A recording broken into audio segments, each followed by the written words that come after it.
Hello, good evening. This is Dr. Karen Sullivan, board certified neuropsychologist, back with you for another edition of I Care for Your Brain, which indeed I do.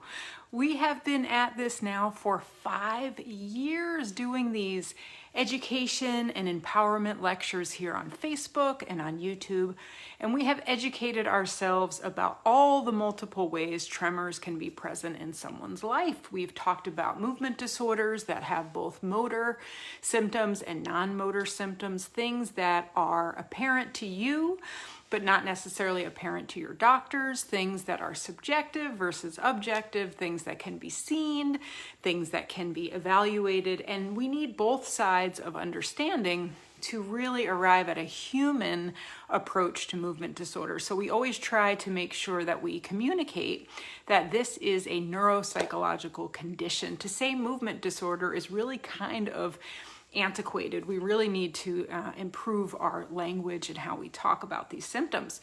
We have gone in depth over the years about Parkinson's disease, essential tremor, the combination of Parkinson's and essential tremor, and orthostatic tremor. If you are new to me at I Care for Your Brain, if any of those diagnoses impact you or someone you care about, you can go through all of our archives here on Facebook or also on YouTube under the same name as this channel, I Care for Your Brain, and find dozens of full-length and shorter free lectures on those conditions.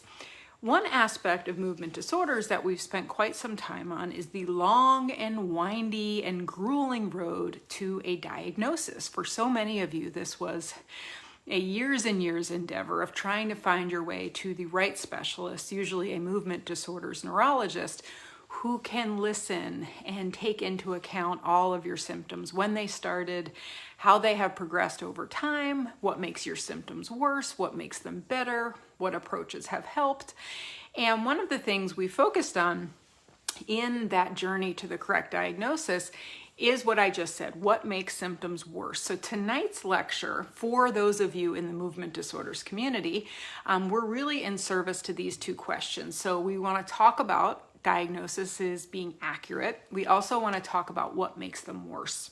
So why don't we start at the top by just introducing the definition of tremor. So tremor is an involuntary movement anywhere in the body that is decidedly not a muscle spasm. It is not a twitch. It is related to brain function.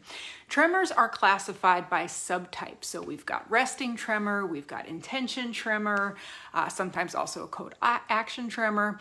And further, we classify them according to where in the body they happen and in what postures. So we have postural tremor. If you put your arms out in front of you, kind of like this, some folks show their tremor that way. We have isometric tremor.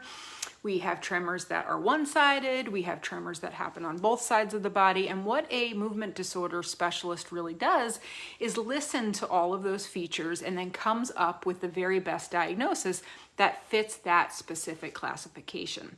Drug-induced tremors, which is our topic tonight, can manifest in any old type of tremor. It's very garden variety, but they do tend to mimic two bona fide movement disorders, and most commonly it is essential tremor.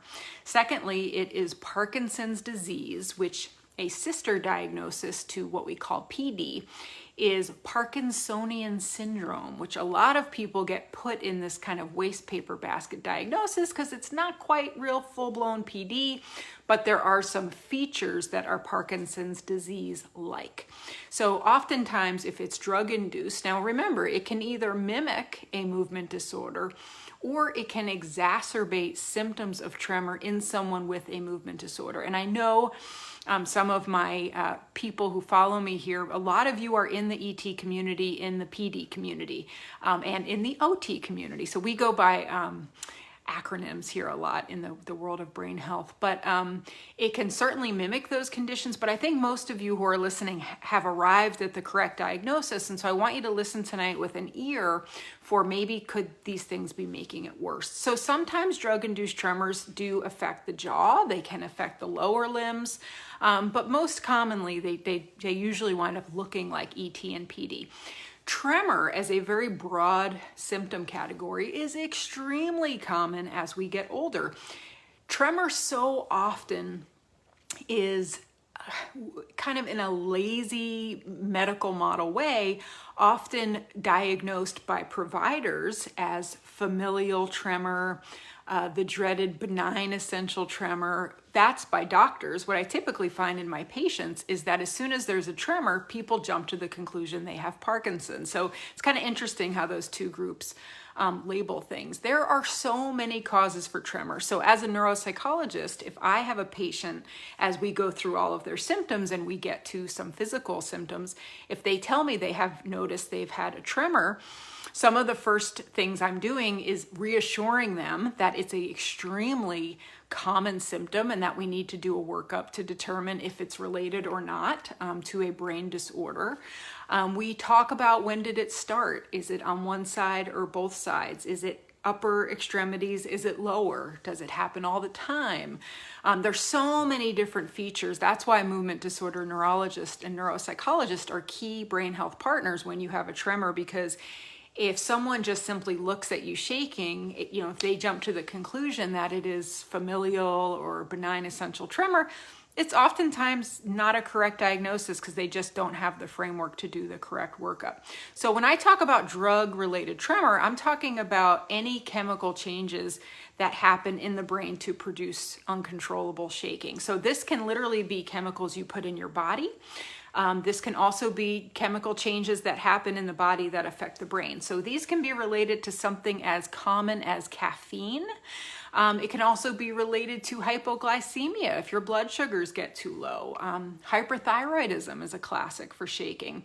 Too much stress over time can produce really, really high and really, really low amounts of cortisol, which can also make people have a tremor. But by far, and what we're going to focus on tonight, is related to prescription medicines, over-the-counters, and what they call drugs of recreation. So drug-induced tremors, when it happens, is really related to neurotransmitters. So these are little packets of chemicals that affect the way brain cells fire and communicate with each other. Some of the biggest prescription drugs that we see result in tremor are anti-convulsants. So I know some of you listening who have been through strokes have come out, or a traumatic brain injury, come out on the other side at risk for seizures or having seizures. So unfortunately, folks who take anticonvulsants, up to 80% of people who take them report that they develop a tremor. So that's really, really high. Valproic acid seems to be one of the most common offenders. We also know that about 20% of people who take an antidepressant, so within antidepressants, we kind of have different categories. One of the older school ones is called amitriptyline. That's been around for a long time. It's still used as an antidepressant, but sometimes we also use it for nerve pain. That can result in a tremor. Then we have our SSRIs, which are our selective serotonin reuptake inhibitors, which are things like Prozac and Zoloft. Those are the most common antidepressants. And then we have SNRIs, which are selective norepinephrine reuptake inhibitors. Those are things like Wellbutrin and Effexor. So within antidepressants, about 20% of those folks wind up with some kind of a tremor. People who take antipsychotic medications to reduce things like hallucinations and delusions, they are at high risk. Folks who have to take chemotherapy often get a tremor. And the one that I see many times, especially during the summer, is the tremor that can come from inhalers. So bronchodilators, you can get them for asthma, obstructive pulmonary disease. My youngest daughter happens to have asthma that gets worse in the summer. And so I know after she takes a couple puffs of the inhalers, if I look at her hands, they're definitely shaking. So about 7 to 20% of people who have to take inhalers wind up having more of a temporary, kind of a transient tremor. Drugs of recreation that cause tremor are alcohol is probably the biggest offender, cigarettes, and cocaine. So with alcohol, that's a really interesting one when it comes to movement disorders. And I have a free lecture on this on Facebook and YouTube. Alcohol can actually temporarily reduce tremor, and a lot of you with essential tremor know that. And it helps in the short term, but there is a very well documented rebound tremor where the tremor actually gets worse the next day, and then you kind of wind up needing more alcohol to cover it, and it goes on and on. I think it's a great tool to know about in your toolbox if you have a wedding you want to go to, or it's very important to try to minimize your tremor. It's good to know that alcohol can help, but you certainly don't want to get into a position where you're relying on it. And a lot of people don't really connect the fact that it's actually making the tremor worse. So take away the essential tremor, just chronic alcohol abuse. People who are alcohol dependent or alcohol abusive oftentimes can get a tremor, and it typically comes in 3 forms with alcohol. So there's postural tremor, where you don't really see it unless you do that thing where you ask people to put their hands up. You also can get metabolic tremor, which actually comes from the liver disease associated with chronic alcoholism, which alcohol in the body typically takes about 20 years of heavy drinking to result in damage, whether that's to the liver or to the brain.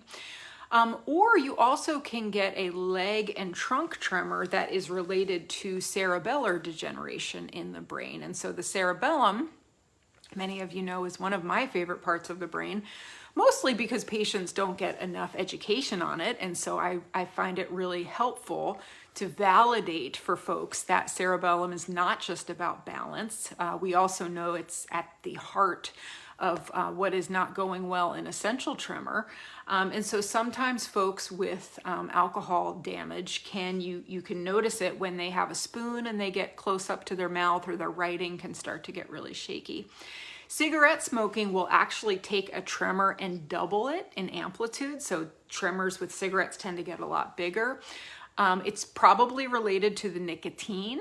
We all know there's a ton of junk they put in cigarettes besides nicotine, which certainly does a lot of damage to people. But there's been studies that actually look at the nicotine chewing gum, and 4 milligrams of nicotine in a gum increases tremor exactly the same as smoking 2 cigarettes back to back. Cocaine can also cause chronic movement disorders, resting tremor where it looks like Parkinson's disease. And you can even see this tremor 3 months after people stop using cocaine. So that's one of the rare instances where when you take away the offending drug, the tremor seems to persist for a fairly long period of time. Now I want to get into over-the-counter drugs, and if you know me, you know this is an area of great concern for me. I am very cautious and skeptical about many things that are considered over-the-counter. They have no FDA oversight, and many times that is intentional, and they love to be considered a supplement because the rigors and the standards of science really don't apply to them. They don't have to show efficacy. They don't have to show that in double-blind objective studies these prescriptions over-the-counters actually do anything.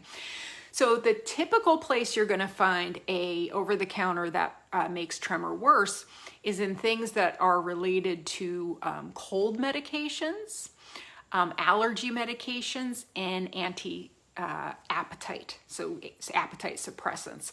So back in 2004 in the United States, we actually banned the use of a compound called ephedrine. That was in all of these over-the-counters. We still do have pseudoephedrine, and that's exactly what you find in things like cold medication and appetite suppression. So when you actually look at people who take medications that have pseudoephedrine, so there's many over-the-counter names, about 40% of these people will tell you that they started to get a tremor, and they do get a tremor when they use the medication. So like I said before, drug-induced tremor usually looks a little bit like essential tremor, looks a little bit like Parkinsonian, but the things you want to look out for is, did my tremor either come on suddenly, or if you have a baseline tremor disorder, in a short amount of time, did it come on? Does the worsening go away when I'm distracted? Those are really the tip-offs.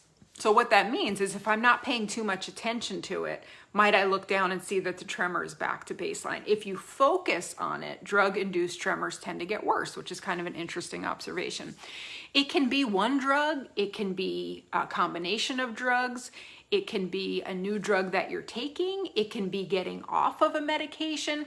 So basically, you want to be very, very mindful of all the family of chemicals when you have a tremor disorder. So food, over-the-counter prescriptions. With the discontinuation, so when you stop a medication, this is very common to have a tremor. We've actually done a whole lecture on internal tremors that seem to go along with a phenomenon called brain zaps that is commonly related to when people stop certain antidepressants, Effexor being the biggest one. And tremor is usually a part of an overall syndrome of nausea, lethargy, dizziness, headache, and tremor. About 3 to 13% of people coming off Effexor or Lexapro also seem to report tremor worsening. But these symptoms will stop after a few days of continuing the drug, at most a couple of weeks.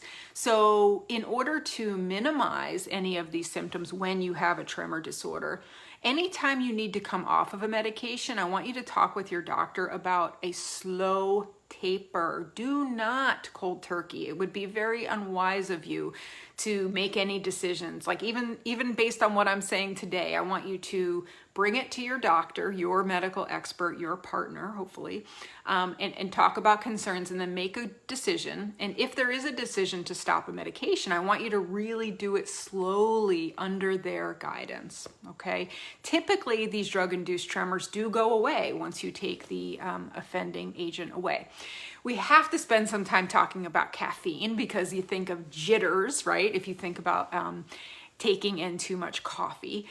Caffeine seems to increase hand tremor specifically, and it has been the focus. Interestingly enough, it has actually been used as a possible treatment method for Parkinson's disease, with this idea that it might have a kind of like how alcohol benefits essential tremor. There's been speculation in the past that caffeine could improve Parkinson, but we didn't see any solid results.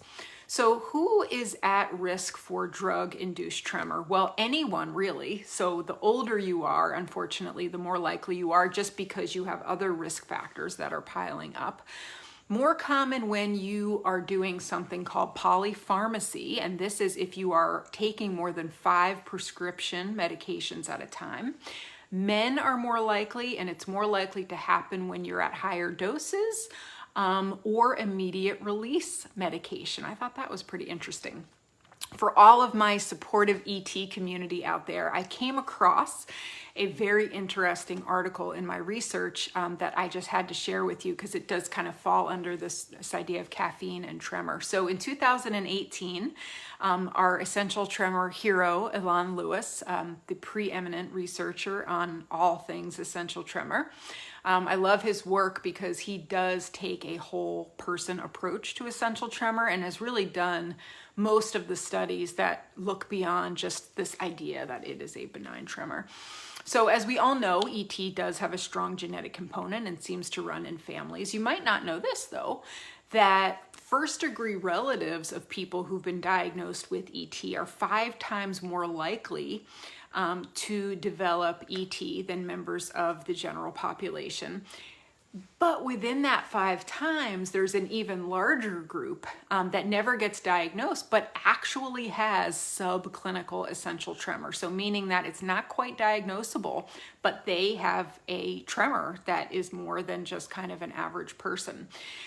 So we think that this is a partial genetic expression of essential tremor or represents a very early stage of the disease, and these folks may go on to develop a diagnosable essential tremor. So in this one study, this is really interesting, Dr. Lewis and his team asked the question of, is there different caffeine intake in first-degree unaffected relatives of people who have ET?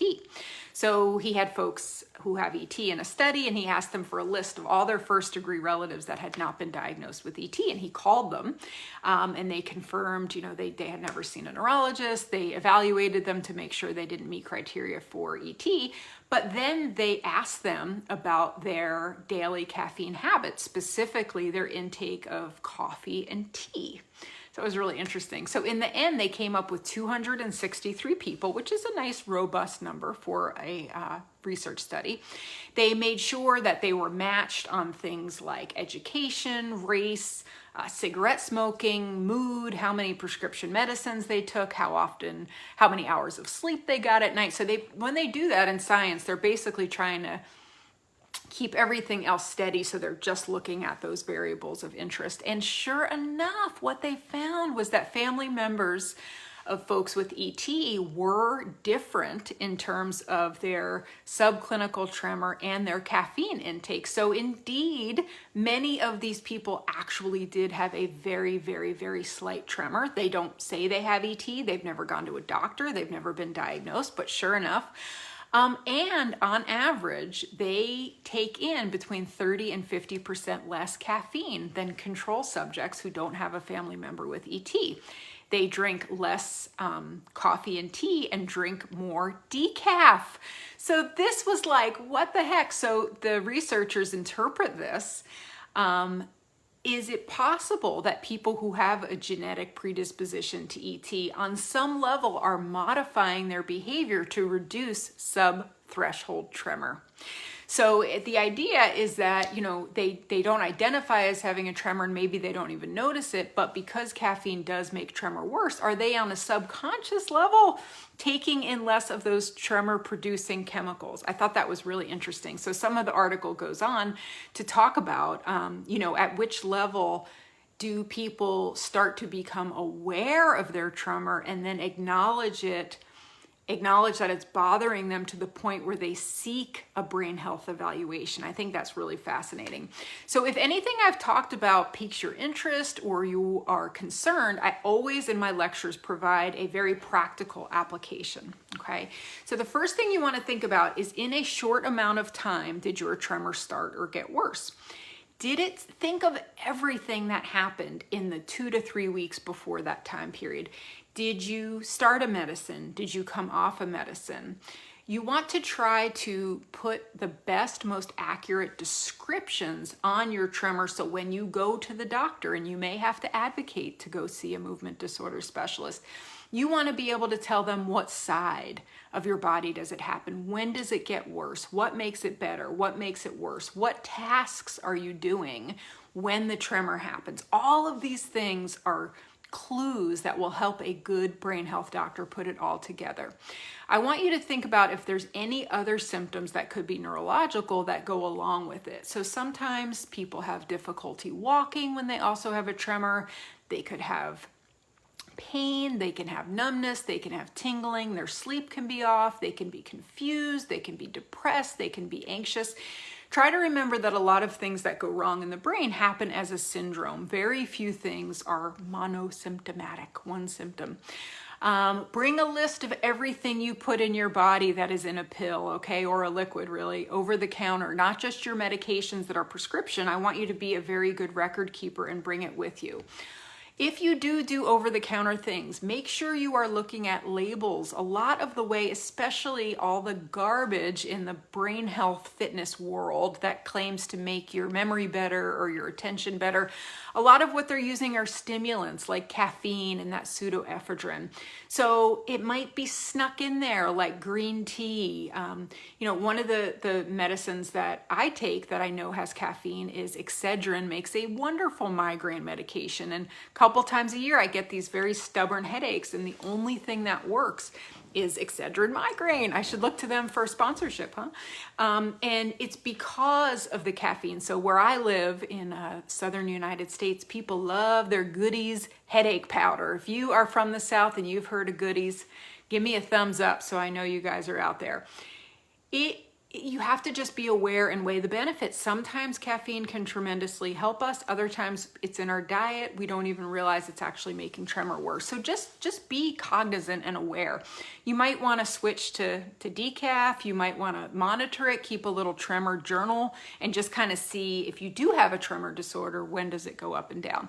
Now, the one positive thing I'll say about drug-induced tremor is it does provide us with research models out of which can come innovative treatment. So it's not like this is all bad. There's been a lot written about drug-induced tremors, figuring out where in the brain these things happen, what brings them on, how do they go away. So it is an area of learning, I would say.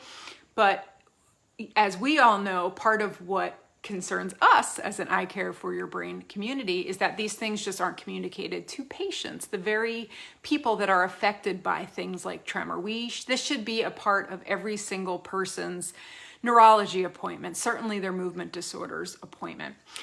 If you like this kind of in-depth information that gives you practical tips, I do have 2 webinars. One is 4 hours, that is, I know it's really long, is focused on essential tremor. Basically every single important thing I feel like I know is in that webinar. And then we have another 2-hour one on orthostatic tremor, which is a not well-known tremor disorder in which people are able to walk, but they have trouble standing. And there's a lot that's not known about it. And so I did my best to put it all into a 2-hour webinar and really share everything I know. So in the comments, we will be posting links to those webinars. So there is some small fees that go along with that. 95% of what we offer you all is free and is here on social media. And so if you like this style, we would love for you to join us for those webinars that just take a whole heck of a lot more preparation and behind the scenes work. Please, please, please apply this information in your everyday life. Share it with your communities on Facebook. If you are a part of the wonderful essential tremor, Parkinson's, orthostatic tremor world, please let them know this information by sharing it. I hope to be back with you very soon. My schedule is definitely busier than it's been in the past, and I'm excited to announce some new projects soon that I hope will get the word out more broadly in the world, that it's very important to include education and evidence-based recommendations in brain health care. Just getting diagnosed, getting a pill, it's not enough. People deserve to really, really understand what's happening with them and to be supported in a very genuine, empathic way. Thank you all so much for being here, and I'll see you again very soon. Bye-bye.